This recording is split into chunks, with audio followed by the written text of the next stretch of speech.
Welcome back, everybody, to another episode of the Depot Dive. I'm Ross McCorkle. Above me on the screen, Joe Clark.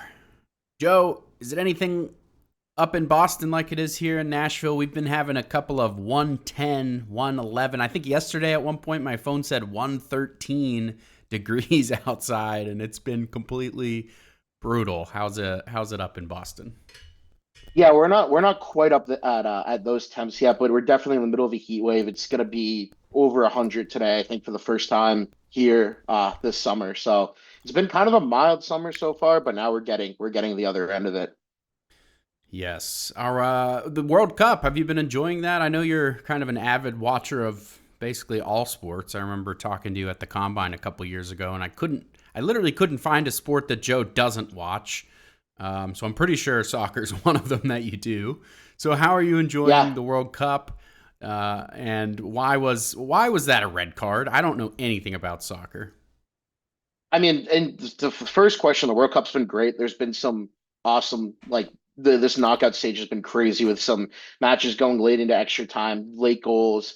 But as for why that's a red card, I have no idea. It shouldn't have been a red card. It was a terrible call. I think I read that VAR, because that's where it came in, they misapplied. So and they're only allowed in like point of contact plays supposed to show still shots, and they misapplied it and showed a still shot. So it was used incorrectly, and now USA has a much tougher road coming up against Belgium now without their best goal scorer. So that really annoyed me yesterday. Yeah, not great. And for all the U.S. fans that are kind of dipping their toes into soccer, I mean, I'm sure the World Cup creates new American soccer fans every 4 years, but when stuff like this happens, you kind of risk just losing some of the people who are on the fence.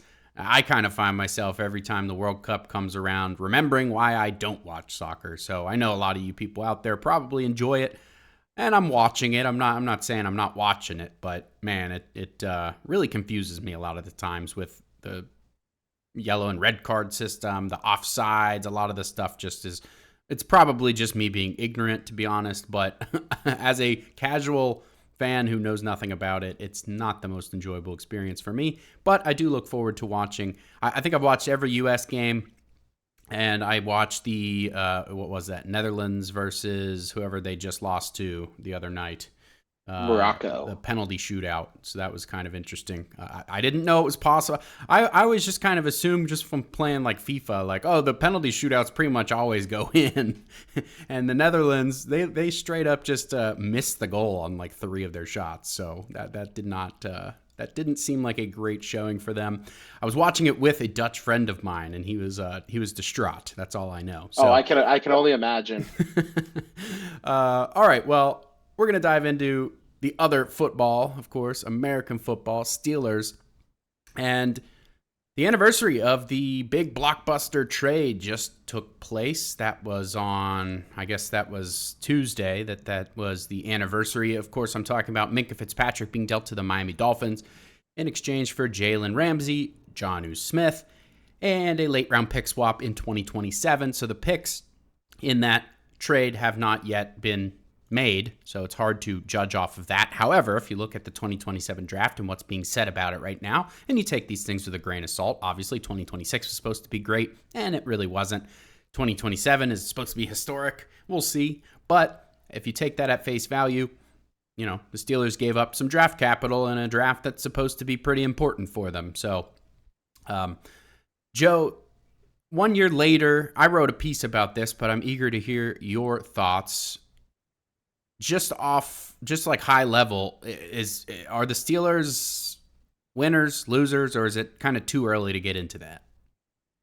I mean, I think right now you'd have to say that they're probably losers of the trade. I think for one thing, Minkah Fitzpatrick was had a really strong year with the Dolphins last year. I mean, they weren't a team that had really any sort of aspirations, but he played really well. Got traded to the Jets, where again they need to do something this year to save Aaron Glenn's job. But they signed him to an extension. He played good football. Jalen Ramsey didn't work out at cornerback, and that was kind of you consider, well, cornerback is a higher positional value than safety, so that's one argument for making the trade. It didn't really work out with him at cornerback. He ended up moving to safety.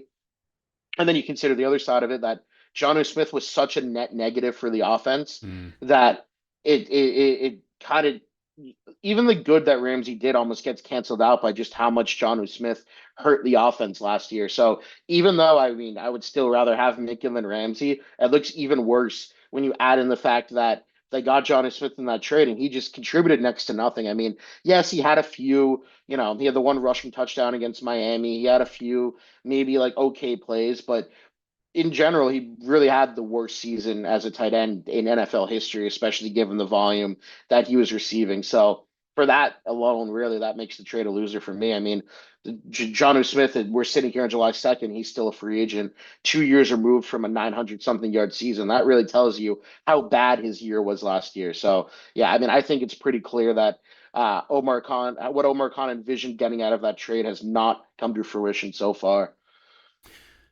Yeah, and it was funny in the comment section of my article. The only thing people wanted to talk about was the semantics of whether or not it constitutes as a blockbuster trade.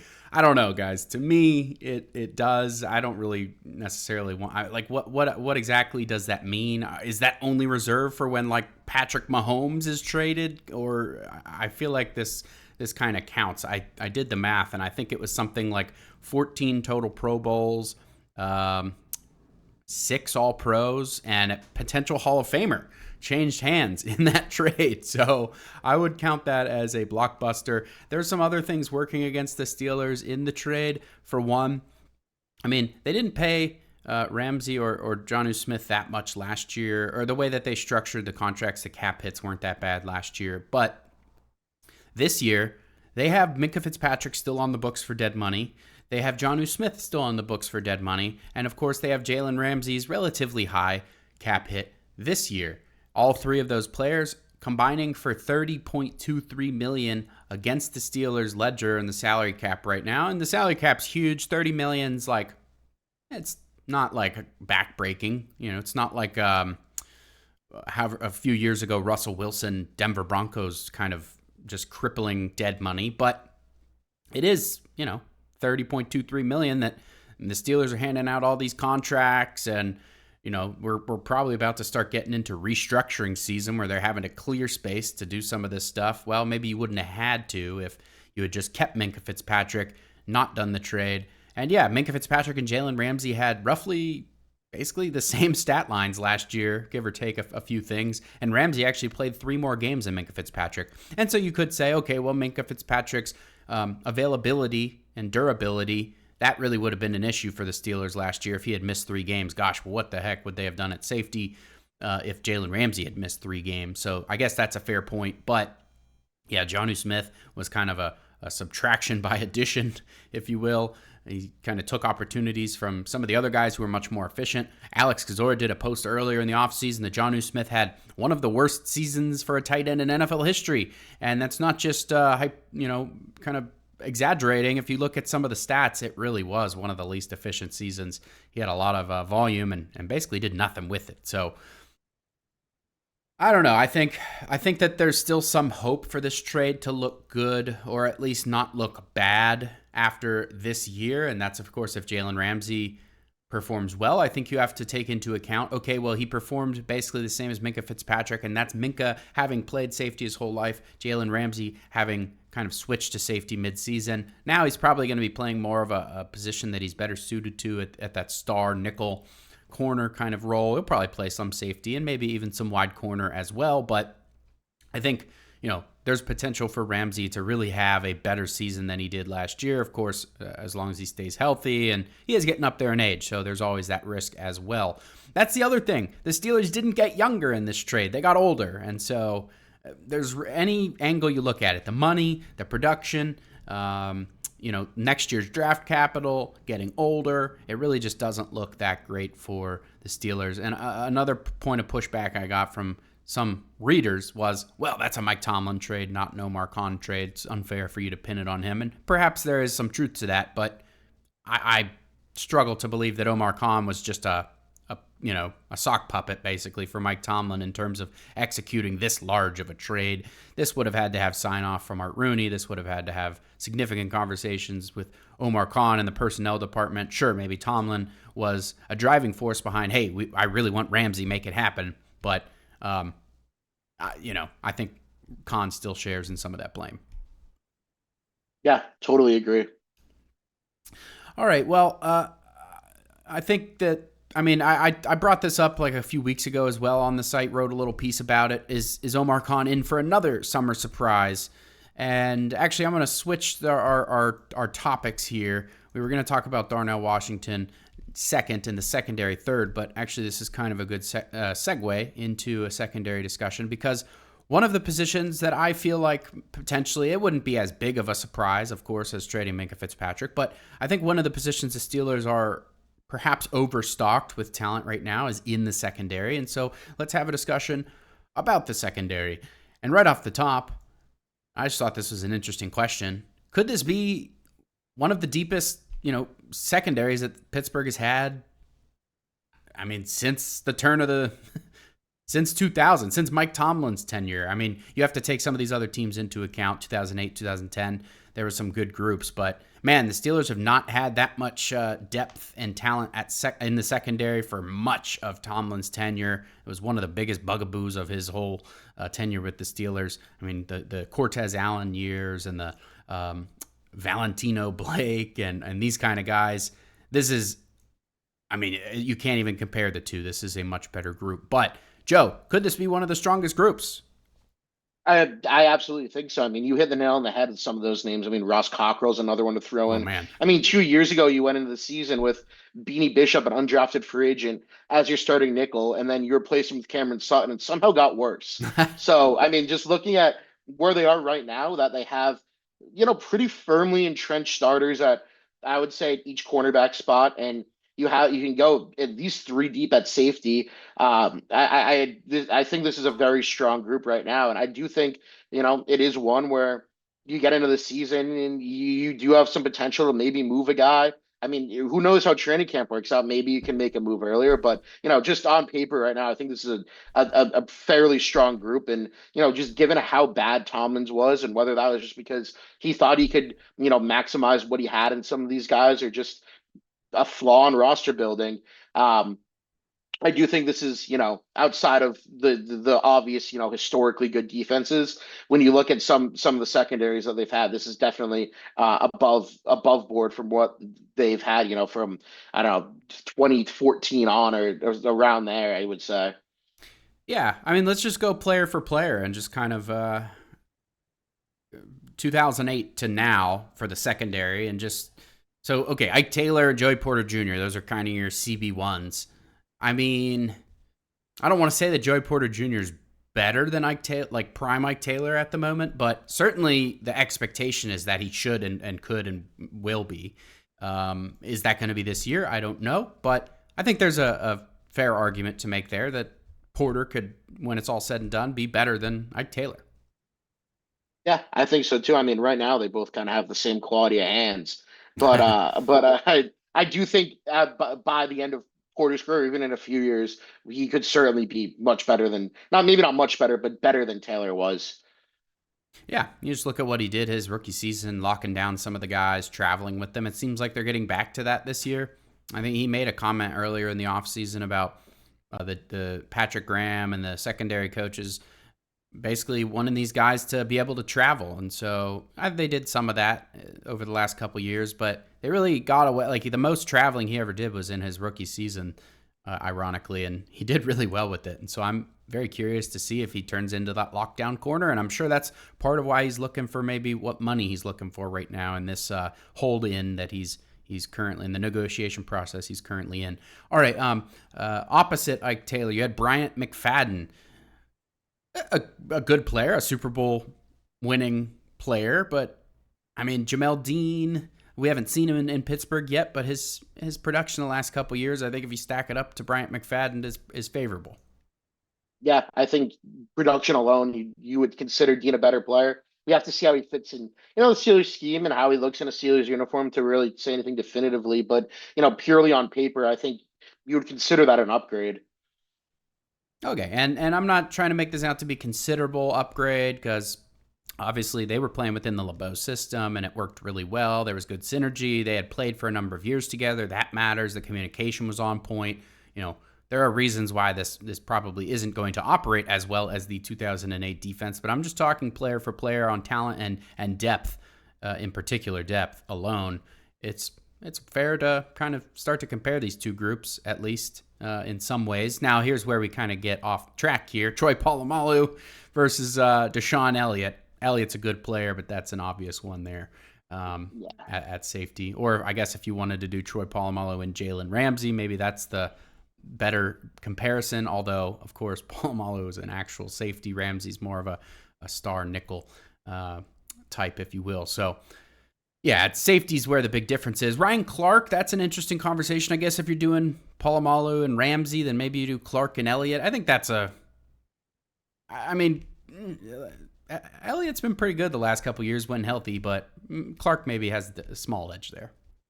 Yeah, I would give Clark the edge. I mean, we'll see what Elliott looks like this year, but if he is healthy, then and plays to the level that he did pre-injury last year and the year before, I mean, he's a top starting safety in the league. But Ryan Clark was a perfect foil for Troy Polamalu, and it like you said, comparing in the LeBeau system. So the way those two played off each other, it's kind of tough to really say anybody can be quote unquote better, but. Talent alone. I mean, I'm not a knock on Deshaun Elliott whatsoever, but yeah, I think you give Clark the nod. Okay, so a pretty definitive safety edge to the 2008 group, maybe a slight corner edge to the current group. And then you look at the depth, the Deshae Townsends of the world.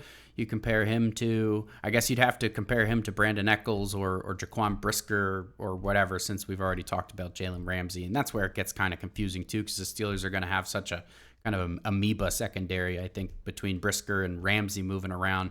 Who's going to be at safety, who's going to be in the slot, that kind of thing. But man, I guess William Gay was on that team, young at the time. Who else was on that team? Anthony Smith, Roy Lewis, Fernando Bryant, Tyrone Carter, Anthony Madison. I mean, I think the talent level starts to drop off there after the top, 5 or 6 guys. With this current group, you've got Porter, Dean, Brisker, Elliott, Ramsey, Echols, who am I missing here? Asante Samuel. And then whatever happens with Dalen Everett. I mean, if Dalen Everett ends up being as good as he looked at OTAs, man, that really makes this group like almost bulletproof in terms of depth at safety, slot, and wide corner pretty much. So the whole point I'm trying to make, and I know people are probably going to get peeved by this conversation just because of what the 2008 secondary achieved. And again, I'm not saying this is a better group or going to have as good as results by any means, but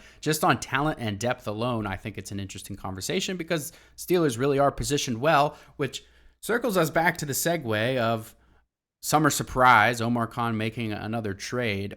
Could this be the position group that they do deal? If they do, who would it be? I think we had this conversation before and kind of circled Asante Samuel Jr. You kind of have the same thought still. If they were to trade someone, would he be the guy? Yeah, and I do think that's probably more of an in-season move. Like I think we talked about, probably more of a around the trade deadline. But who knows if a team does get desperate at training camp and he's playing well? I mean, it could make sense. He's been a starting cornerback in the league before. He's well over a year removed from his injury. He's had a full off season to train and get healthy. And if he's looking like he's playing at that level again, and you could get another piece for him somewhere else, maybe let's say inside linebacker. I could see him being the guy that gets moved because you're not going to trade Brisker before he's ever played for you. Elliott, I don't think is going anywhere. You're not trading Ramsey. You're not trading Porter. And you're not trading Dean. He hasn't played, and Everett. So really, it's the and Samuel is the guy I think that would get moved from. You look at those two positions, unless we make a smaller move, maybe with a Sebastian Castro, if there's interest there. But I think Asante is really kind of the guy that you would look to deal. Which brings me to an interesting nugget from Mike DeFabo, The Athletic, on his Yinsiders podcast on Wednesday morning. And it was, I mean, we all know that Samuel had that neck spinal fusion surgery performed by a Steelers team doctor, David Okonkwo there. And he shared that a lot of teams actually were surprised that he was cleared.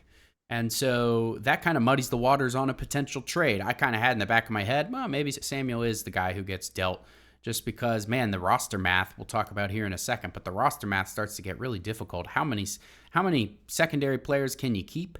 And how many of those are going to be corners versus safety? And so who gets, I mean, somebody's going to have to get cut who's maybe they don't want to have to cut. Probably that's going to be at the expense of the safety position, which is thinner. And so that's a tough decision or tough situation for the Steelers. And so I'd kind of had in my head, like, okay, maybe Samuel will be the one to get dealt. But DeFabo saying a lot of teams are surprised that he got cleared, and a lot of teams probably wouldn't clear him even still. Basically saying, the Steelers are more lenient, and perhaps because their doctor was the one that performed the surgery, they had a level of comfortability. But some teams stay away from this kind of thing, and I think he proved himself to an extent last year. But man, could that be a factor if the Steelers are planning on moving him? Maybe there aren't that many trade partners that would even consider it because of the injury history. Yeah, I mean that's definitely an interesting nugget, and I am curious whether it's were they surprised he got cleared like last season, or are they still surprised that he's cleared? Because I mean he played and he was healthy, so if teams are still a little tentative, I would be a little bit surprised. But I mean, regardless, teams have their own concerns about health and they do their own, so it definitely could limit the amount of potential suitors for Samuel if the Steelers were looking to deal him.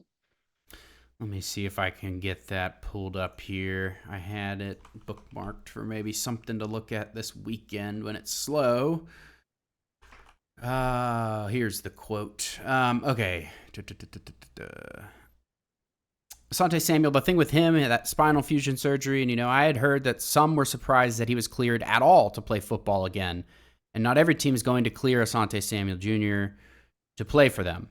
Steelers typically are more lenient. I don't know, the medical staff has more faith in itself. They also have a better understanding because the procedure was performed by essentially some of their doctors. So I think dealing him, that's a very complicating factor, even if you were entertaining it. Okay, so Yep, not entirely. that's It seems like teams were surprised that he was ever going to be able to play football again based on what the injury was. But I don't know. Obviously he did. But is he one bad hit or bad injury away from?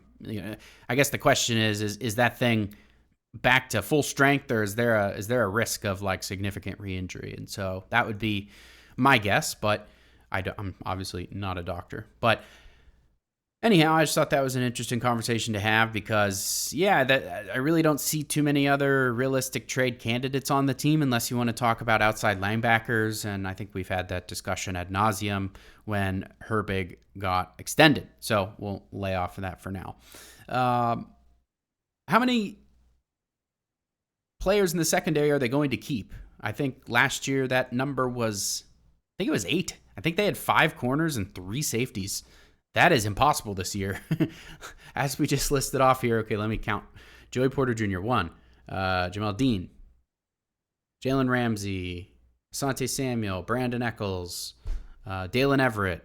Jaquan Brisker. Who else am I missing? Oh, man. Sean Elliott. Yeah, I just got myself all tangled up there, going out of order. Gosh. I'm pretty sure that the math comes down to, you're either going to keep 9 or 10, and that depends on whether you're keeping both. Well, I guess I shouldn't say both. The battle in the secondary at safety is going to be Darnell Savage, Robert Spears-Jennings, and Sebastian Castro. Are you keeping 2 of those players, or are you only keeping 1? I think that's kind of how I have it mapped out in my head right now. Of course, training camp could change things. There could be injuries, et cetera, et cetera. But that's how I have it mapped out in my head right now. So you'd either keep 9 or 10, in my opinion. Joe, how many are they going to keep, and who's going to win that safety battle? Yeah, I kind of had it mapped out. I wrote an article about the safety battle a few weekends ago, and I kind of had it mapped out that they would keep 5. But looking at it, it might be tough to keep 5. Really depends on how the rest of the roster is going to look out. Because as you broke it down, I had three dogs, 2 bones between Savage, Spears, Jennings, and Castro. You've heard a lot of positive things about both Spears, Jennings, and Castro. But Savage is the vet who has familiarity with the coaching staff earlier in his career. He made some plays on the ball. But Spears, Jennings, and Castro both. Castro has proven to be a strong special teamer. Spears, Jennings has all the traits to excel in special teams. So I think that would give them the edge if they keep 5. But if what if they think they can sneak Spears Jennings on the practice squad? There's a very real chance that at that point that they could only keep 4, or maybe they roster Savage. So it's hard to really say right now before training camp started, but I think because we've heard so much positivity about Castro and Spears Jennings that I'm leaning towards five right now. But I think you just kind of have to see how everything else plays out. And like you said, injuries can influence things. Who knows what's going to happen with the rest of the roster if they might need another body somewhere else. But yeah, right now, I mean, I would lean towards five. Yeah. If there's any injury to veteran players at all, Darnell Savage becomes a lock just because you need players with experience back there. A good, deep situation could quickly become kind of dicey. So Savage is kind of your, I guess, insurance policy in my mind right now, just because he has no special teams history really at all. And as you said, Spears Jennings and Castro could both be strong in that area. And then you have to look outside like you said, the safety position. Are they going to keep Travis Homer, the running back, who's kind of primarily a special teamer? Does Eli Heidenreich make the roster, a guy who would probably mostly have to be a special teamer? I think Spears Jennings is a good candidate to potentially be like a gunner. And so that could, make him more of a lock. And man, you really want to keep somebody with that kind of speed back there. They've been lacking the high end speed. And so Castro's not quite the athlete. I don't know if he necessarily has as much to offer on actual defense later in his career. Maybe he could, but man, he doesn't really have the athletic profile that you typically look for in a impactful defensive player, and Spears Jennings does. So I think you really want to keep Spears Jennings. In my mind, he's the leader of the three. Castro would be if they keep 10, but I know, Alex Kozora, for example, has that the opposite way around. He thinks Castro is kind of the 1A, Spears the 1B, and I think we all agree Savage is kind of on the outside looking in unless an injury to one of the veterans happens throughout camp. All right, we're going to pivot back to the Darnell Washington discussion, and this one's kind of fun. I actually talked about this a little bit with Josh Carney while you were out. I guess that was while you were in Phoenix. We were talking about that because Darnell Washington appeared on the Cam Hayward Not Just Football podcast and mentioned a new weight management rule in place in Pittsburgh. Yes, everybody's been pointing out the irony of Mike McCarthy having a weight management rule for the roster. I think it's kind of funny too, but I think it speaks a little bit outside of, it's not just Darnell Washington. I think Mike DeFabo on that Insiders podcast said that there's new weight goals for pretty much everybody on the team. It doesn't seem like that's something that Mike Tomlin necessarily did, at least not like wide sweeping, because Darnell Washington specifically said, quote, new weight fines. So that makes me think, obviously if there were weight fines in place, Darnell Washington probably would have been getting fined a lot at 311 and previously, 320 plus in season, I think in 2024. And so it seems like he's responding well to these weight fines, and the reports indicate that he's looking slim and trim. Joe, your thoughts on Darnell Washington? Yeah, it's kind of intriguing because he was an effective player last year when he said he was playing at 311 pounds. If he cuts, 15 pounds out of there, is that going to make him quicker? And he's still going to have the size and the strength to be a force in space.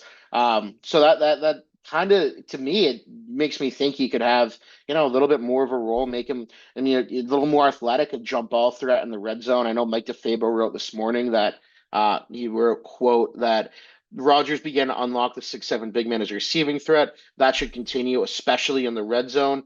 He only had one touchdown last year, and he only had one touchdown in 2024. And I think when they drafted Darnell Washington, we thought, well, this guy's going to be a beast in the red zone. We saw in his first preseason against the Bills, he drew 3 straight pass interference penalties, just throwing the ball up to him because he's such a big guy. And then it just hasn't really ever materialized for him as a red zone threat. So I'm thinking, you see this, and he was going to be a little bit slimmer, a little bit more trim, more of a. And I think last year, Arthur Smith compared him to Shaq. Just throw the ball up to Shaq in the red zone. I think it could open things up a little bit more for him in the passing game. Yeah, and the conversation always is going to circle back to the division of labor in the tight end room. Pat Freiermuth and Darnell Washington obviously not having to worry about getting snaps for Jonnu Smith this year, or, I guess Connor Hayward, to the small extent he was involved. Although you're probably going to include Riley Nowakowski in some form or fashion, whether that's H-back, tight end, fullback, whatever. But regardless, there's going to be a lot more 11 personnel, which means one tight end on the field. Last year, you were able to find snaps for, two tight ends or even three tight ends at a time. And there's going to be some 12 personnel. Of course, they're going to play to their strengths, and tight end room is a strength. But you're going to see a lot more 11 personnel than you did under Arthur Smith. And what does that mean? I think right now in my head, with Washington trimming weight, because I had the snap count pulled up. Let's see. Last year, Darnell Washington, 546 offensive snaps to, let's see, where's Pat Freiermuth? 522. So he had, 24 more offensive snaps Darnell Washington did than Pat Freiermuth last year. I could actually see that gap widening just a bit in favor of Darnell Washington, and I know fans don't want to hear that because Pat Freiermuth deserves more and has been criminally underutilized, but man, Darnell Washington, if he's slimmed down, 11 personnel is, especially like if you have a tight end who's as big as Darnell who can run routes, man, that's a weapon, because you can run effectively out of 11 personnel if you got a Darnell Washington in there, or you can, obviously do some pretty cool things in the pass game as well. Not saying Pat Freiermuth can't block. I think he's improved over his career, but obviously Darnell Washington's better in that area. And so I think you're going to see, it was pretty close to 50-50 between them last year. If you're kind of dividing up Jonnu Smith's 536 snaps, maybe Darnell Washington gets, 300 of those, and Freiermuth gets like the other 236 or whatever, however that would work out to be. So, maybe when it's all said and done, we're talking about like a 55 to 60% split for Darnell and whatever the leftover would be for Pat Freiermuth. Do you agree? Yeah, that's kind of what I had in my head. I mean, I know Noah Kellis is going to be a factor, but you really don't have, a true tight end three. Robert Tonyan, if he makes the roster, Jakeem Bell maybe could be in there. But I did have, running through this and looking at it, I kind of had Washington seeing a little bit of a higher percentage. And I think Freiermuth's numbers are going to improve. Freiermuth's still going to have a decent year, but just because of everything you outlined, I think Washington's going to see the field more. Yeah, I guess Tonyan is the wild card. If he makes the roster, then he's going to get some snaps. I mean, he has experience with the coaching staff. He has, 5 or 6 years of experience with Aaron Rodgers. I think he's a candidate to get some pretty serious, not like Jonnu Smith level, but, could he get 200 snaps throughout the season if he's on the roster the whole year? Probably more than that, to be honest. So that is a factor to consider as well. I'm kind of hoping that somebody like that, maybe you could get him on the practice squad or whatever it might be. I think it's good to have somebody like him around, because the tight end room can get in trouble in a hurry if one of those top two guys gets hurt.